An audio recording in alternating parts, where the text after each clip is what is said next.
Hello दोस्तों, मैं KD आपको स्वागत करता हूं आपके चैनल आरएम स्टडी पे।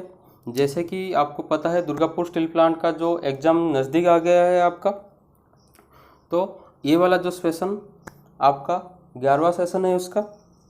इस सेशन में आपका 35 प्लस क्वेश्चन डिस्कशन होने वाला है और आपका जो पिछले का होमवर्क भी डिस्कशन होने वाला है। तो इस सेशन को शुरू करने से पहले जो इस चैनल में नए हैं वो प्लीज़ चैनल को सब्सक्राइब कर लीजिए और बेल आइकन को क्लिक करना ना भूलिए, क्योंकि वीडियो का अपडेट आपको नोटिफिकेशन के थ्रू से आता रहेगा। और आप मुझे अगर टेलीग्राम पे ज्वाइन करना चाहते हैं तो टेलीग्राम का लिंक भी डिस्क्रिप्शन पे डाला हुआ है, आप टेलीग्राम से थ्रू से ही मेरे को ज्वाइन कर सकते हैं। तो आज की वीडियो को शुरू करते हैं आपके पहले क्वेश्चन के साथ। आपका जो होमवर्क था 364, the time constant of the capacitance circuit is defined as the timing during which voltage. ठीक है, तो आपका आंसर इधर है C, rise the 63.2% of the final steady value. ठीक है, ऑप्शन सी जो इधर है राइट आंसर है। और 365 का जो था, pure capacitive circuit if the supply frequency is reduce to half the current will. ठीक है, देखिए इसमें अगर आप एक्सी का निकालना पड़ेगा पहले, 1/2πfc।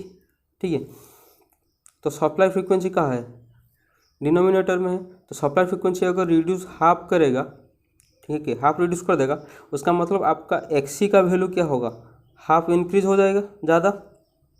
ठीक है, अगर आपका एक्सी इंक्रीज हो रहा है, ठीक है, एक्सी अगर इंक्रीज हो रहा है, आपका करंट क्या होगा, करंट भी हाफ आपका डिक्रीज हो जाएगा। ठीक है, अगर एक्सी आपका हाफ इंक्रीज हो रहा है तो करंट क्या होगा, हाफ डिक्रीज हो जाएगा।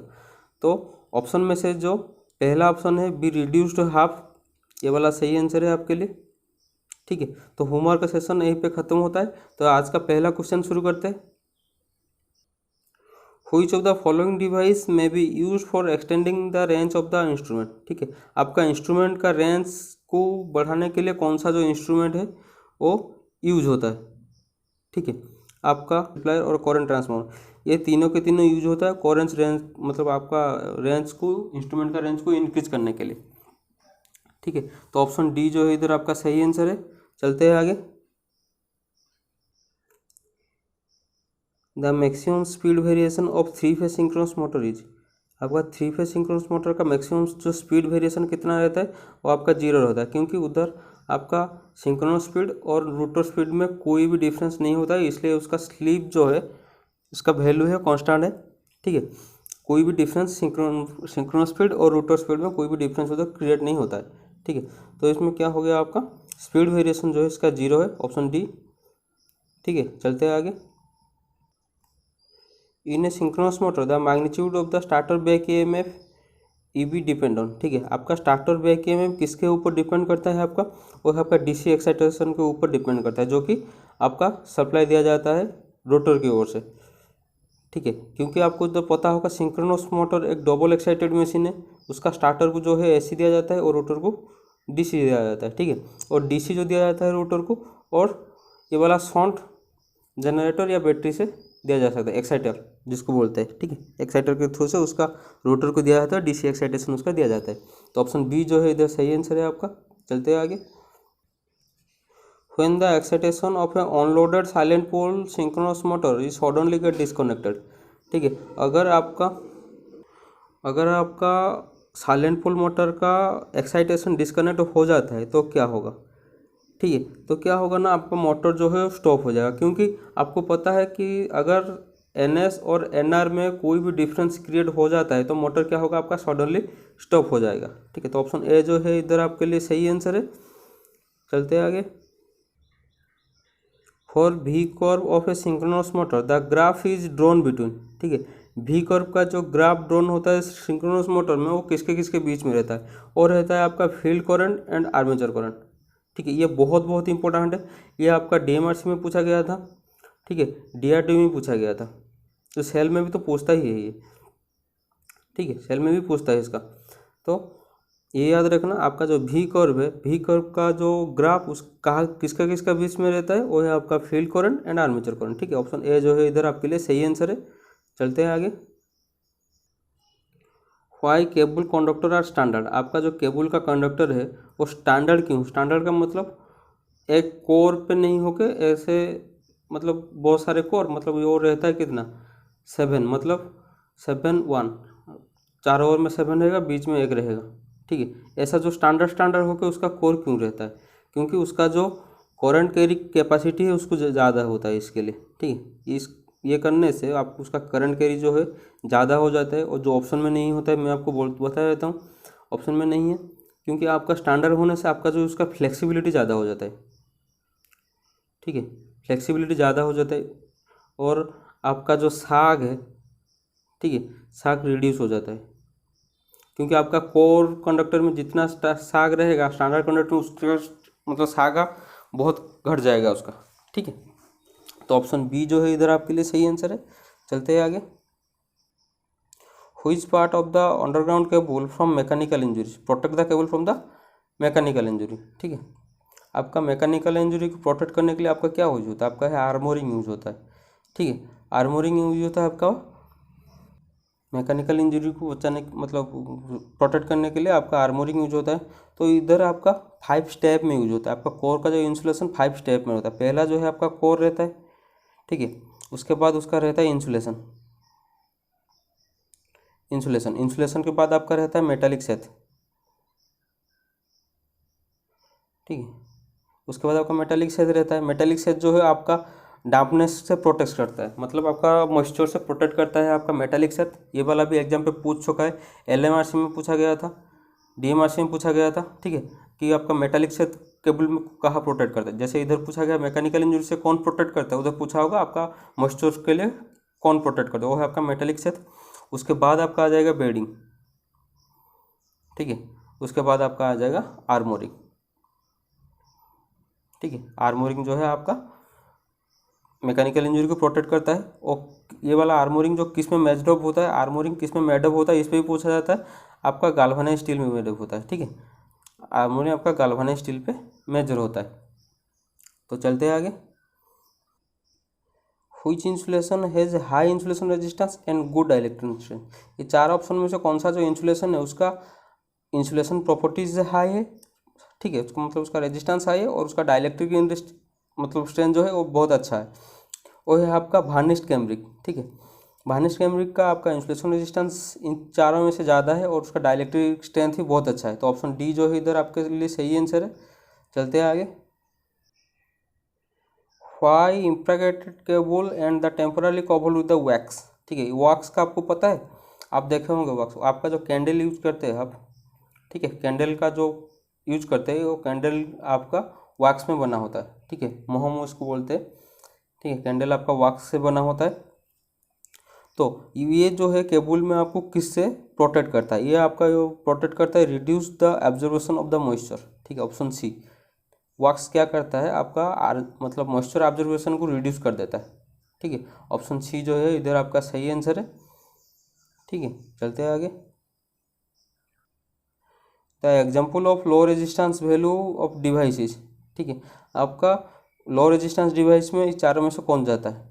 ठीक है, इसमें देखिए शॉर्ट रेजिस्टेंस दिया गया है। बहुत लोग कन्फ्यूज हो जाएंगे कि शॉर्ट रेजिस्टेंस कैसे हो सकता है। देखिए short resistance of ammeter, ammeter का शॉर्ट रेजिस्टेंस क्या है, आपका एमीटर का वैल्यू मतलब उसका जो रेंज इंक्रीज करने के लिए आपका एक लो रेजिस्टेंस, ठीक है, लो रेजिस्टेंस एमीटर के साथ पैरेलली रखा जाता है। मतलब ये अगर आपका एमीटर होगा, एमीटर के साथ एक लो रेजिस्टेंस आपका पैरेलली रखा जाता है। इससे क्या होता है, एमीटर का जो रेंज है वो ज़्यादा हो जाता है।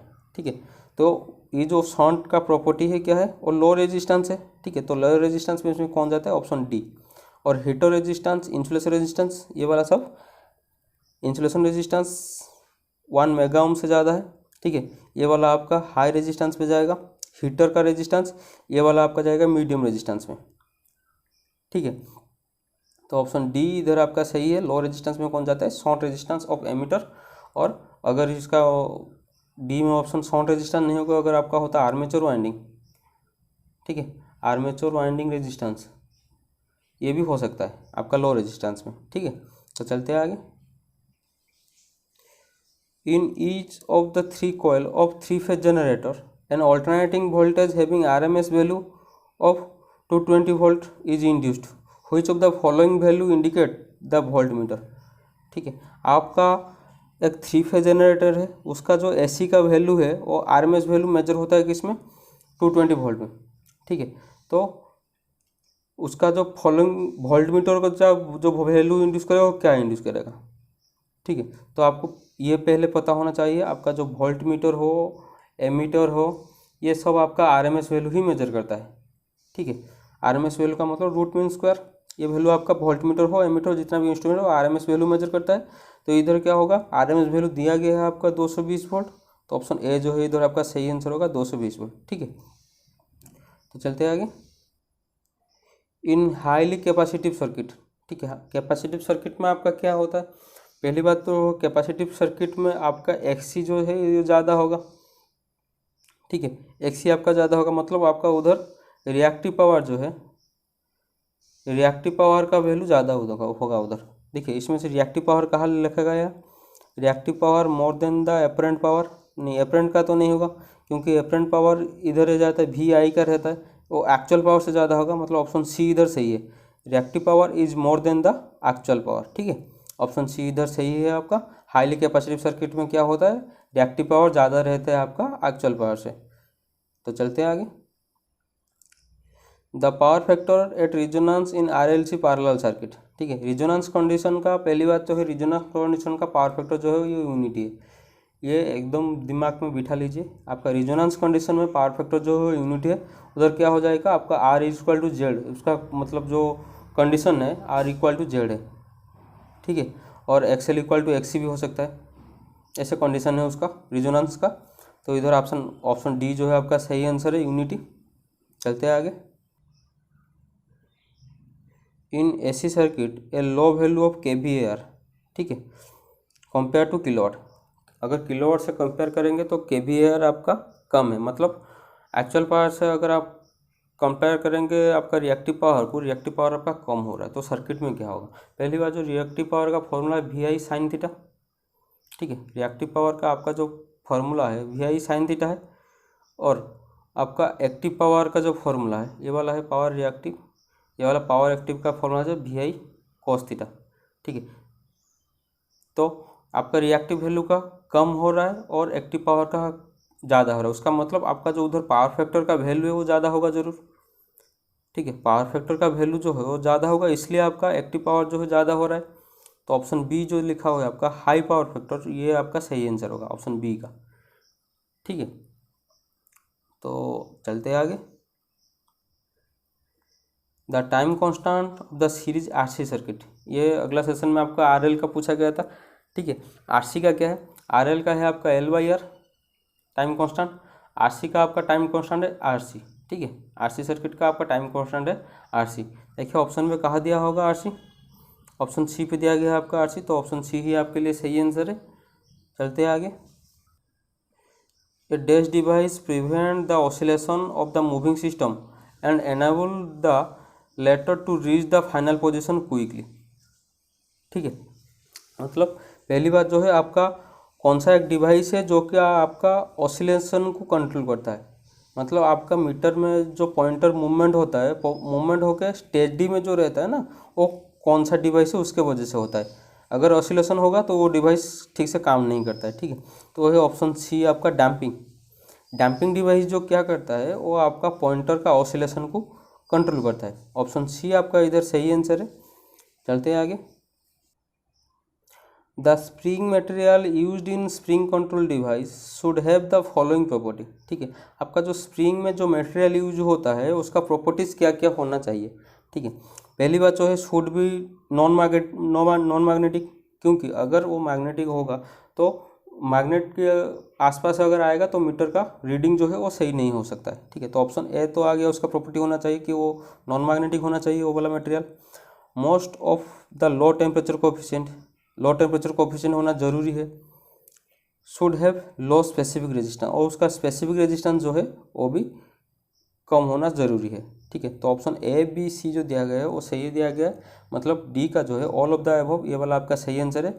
स्प्रिंग का प्रॉपर्टीज क्या क्या होना चाहिए, वो तो पहली बात वो नॉन मैग्नेटिक होना चाहिए, लो टेम्परेचर कोएफिशिएंट होना चाहिए और लो स्पेसिफिक रेजिस्टेंस होना चाहिए, ठीक है। तो ऑप्शन डी इधर आपका सही आंसर है। चलते हैं आगे।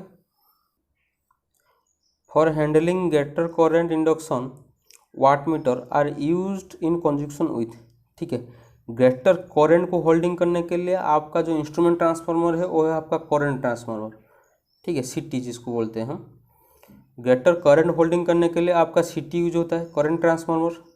और ग्रेटर जो वोल्टेज को कंट्रोल करने के लिए आपका पीटी यूज होता है, पोटेंशियल ट्रांसफार्मर। ठीक है, ये दो, एक आपका इंस्ट्रूमेंट ट्रांसफार्मर, एक है करंट ट्रांसफार्मर, एक है पोटेंशियल ट्रांसफार्मर। करंट के लिए आपका सीटी यूज होता है और वोल्टेज के लिए आपका पोटेंशियल ट्रांसफार्मर यूज होता है। तो यहाँ का आपका सही आंसर है ऑप्शन बी जो है इधर आपका सही आंसर है, क्योंकि ग्रेटर करंट का पूछा गया है। ग्रेटर करंट को होल्डिंग करने के लिए कौन सा जो इंस्ट्रूमेंट यूज होता है वाटमीटर में, तो ऑप्शन बी जो है इधर आपका सही आंसर है। चलते हैं आगे। The chemical effect of A current is use इन। ठीक है, करंट का जो केमिकल इफेक्ट है कहाँ होता है, वो इलेक्ट्रोलाइट में होता है, इलेक्ट्रोलिसिस प्रोसेस में आपका केमिकल इफेक्ट होता है। ठीक है, और कहाँ होता है, बैटरी में होता है। ठीक है, पहले बैटरी में, बैटरी को किस में रेटर करते हैं, एम्पियर आवर में। ठीक है, देखिए ऑप्शन में दिया गया है option A DC ampere hour meter. ठीक है, chemical effect of current is use in DC ampere hour metre.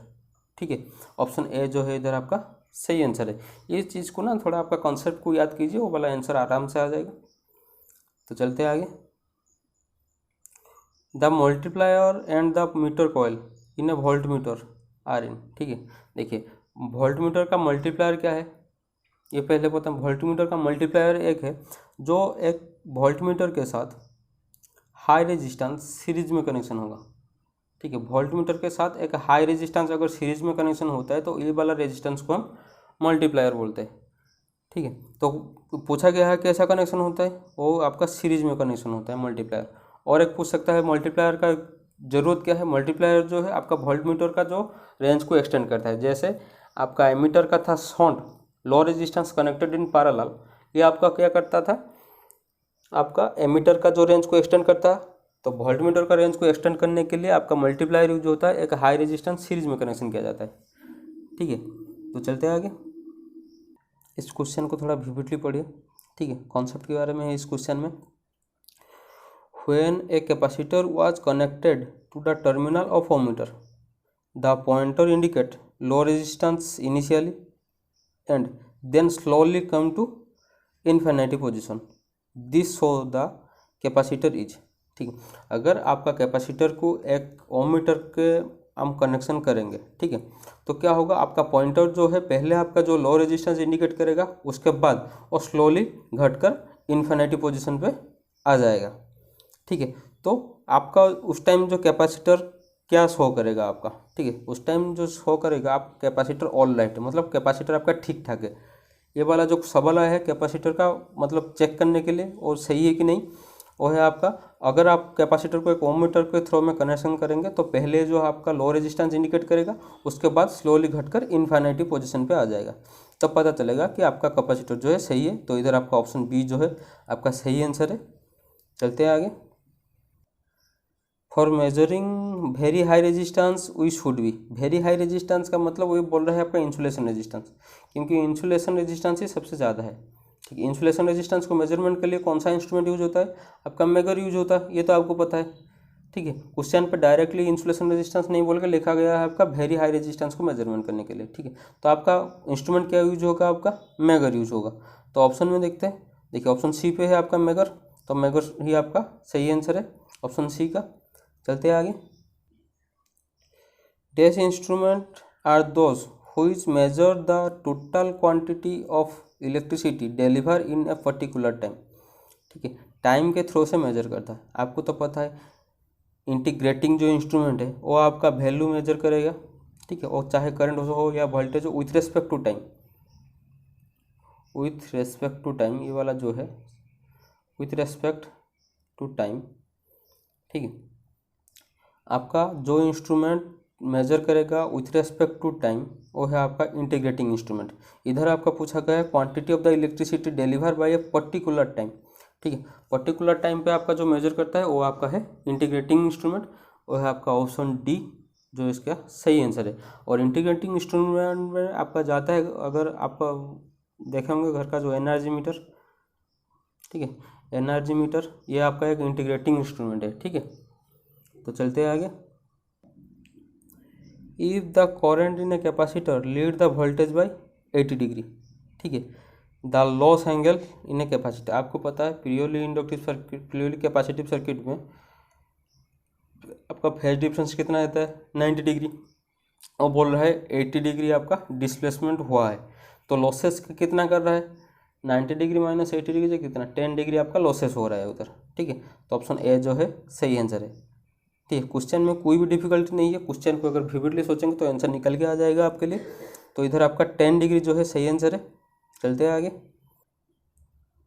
Most sensitive galvanometer is, ठीक है, मोस्ट सेंसिटिव गाल्वानोमीटर जो है आपका spot ballistic type galvanometer, option D का जो है स्पॉट बालास्टिक टाइप गाल्वानोमीटर, यह आपका सही आंसर, ठीक है। चलते हैं आगे। For measuring current at high frequency we should use, ठीक है, हाई फ्रीक्वेंसी में आपका कौन सा इंस्ट्रूमेंट यूज होता है, ठीक है, यह है आपका थर्मोकपल इंस्ट्रूमेंट।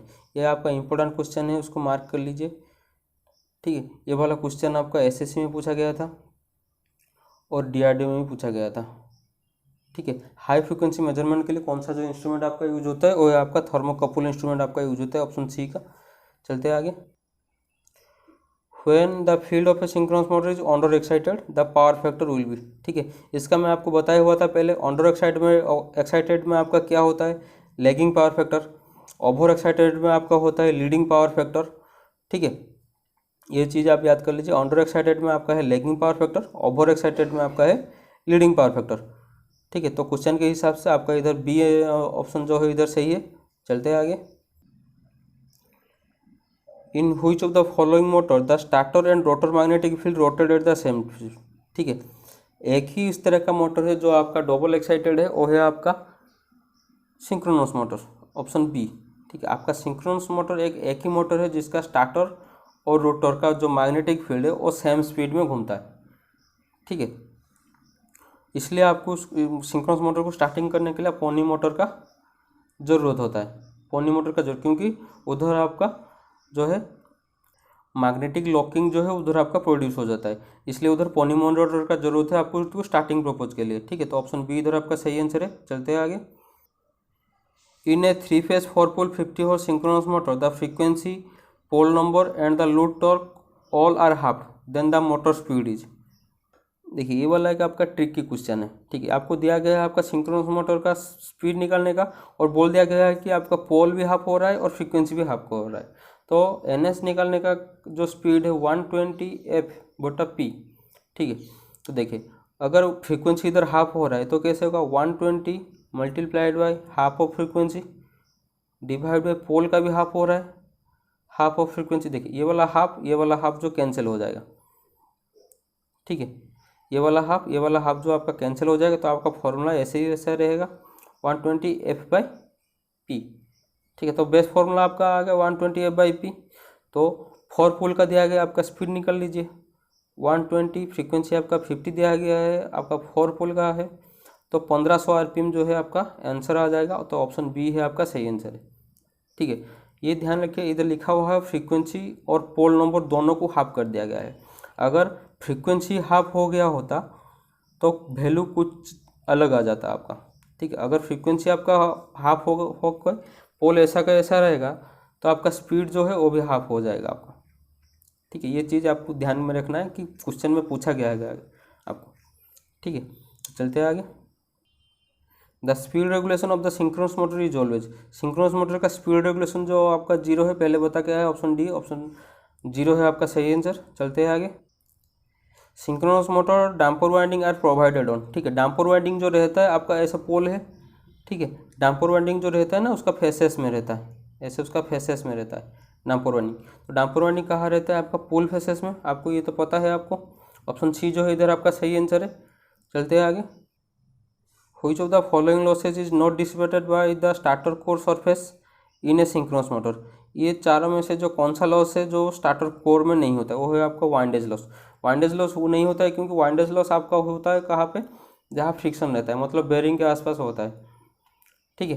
बेरिंग के आसपास होता है, तो इसलिए आपका स्टार्टर में ये जो लॉस आपका नहीं होता है, ठीक है। वाइंडेज लॉस जो है आपका स्टार्टर में नहीं होता है, रोटर में आपका स्टार्टिंग मतलब वाइंडेज लॉस आपका उधर रहता है। तो ऑप्शन डी जो है आपका इधर सही आंसर है। चलते हैं आगे। Synchronous motor can be started by, ठीक है। आपका जो सिंक्रोनस मोटर है कहाँ किसमें उसको स्टार्ट करके थोड़ी देर पहले आपको बता के आया हूँ, ये आपका पोनी मोटर में आपका सिंक्रोनस मोटर को स्टार्टेड होता है, क्योंकि आपका उधर जो है मैग्नेटिक लॉकिंग प्रॉपर्टी क्रिएट हो जाता है, ठीक है। तो चलते हैं आगे। Synchronous motor always stop when, ठीक है। सिंक्रोनस मोटर कब स्टॉप होगा, जब आपका सिंक्रोनस स्पीड और रोटर स्पीड में अगर कुछ डिफरेंस आपका क्रिएट हो जाएगा, ठीक है। और जब आपका एक्साइटेशन जो है वो भी अगर डिस्कनेक्ट हो जाएगा तो सिंक्रोनस मोटर भी स्टॉप होने का चांसेस बहुत है। देखिए ऑप्शन पे क्या दे रहा है, ए का तो नहीं होगा, बी का भी नहीं होगा, ऑप्शन सी में दिया गया है एक्साइटेशन वाइंडिंग गेट डिस्कनेक्टेड, ठीक है। ऑप्शन सी जो है इधर आपका सही आंसर है, क्योंकि अगर एक्साइटेशन आपका डिस्कनेक्ट हो जाएगा तो आपका सिंक्रोनस मोटर जो है वो स्टॉप हो जाएगा, ठीक है। तो ऑप्शन सी इधर आपका सही आंसर है। ये वाला है आपका होमवर्क, ठीक है। यह वाला आपका होमवर्क आप इसको कन्वर्सन करके लाएंगे, सॉल्यूशन करके देंगे उसको, ठीक है। तो आज का सेशन को यही एंड करते हैं। आज का सेशन का जो भी क्वेश्चन डिस्कस हुआ है उसका अंदर से अगर कोई भी डाउट है आप मेरे को कमेंट सेक्शन पे बता सकते हैं। और वीडियो को ज़्यादा से ज़्यादा लाइक शेयर एंड सब्सक्राइब कीजिए, और आपका दोस्तों में भी ज़्यादा शेयर कीजिए, क्योंकि उनका भी ये वाला सेशन ज़रूरत हो सके, ठीक है। तो आप ये वाला वीडियो को हो सके तो ज़्यादा शेयर कीजिए। तो आज के सेशन को यही एंड करते हैं। जय जगन्नाथ।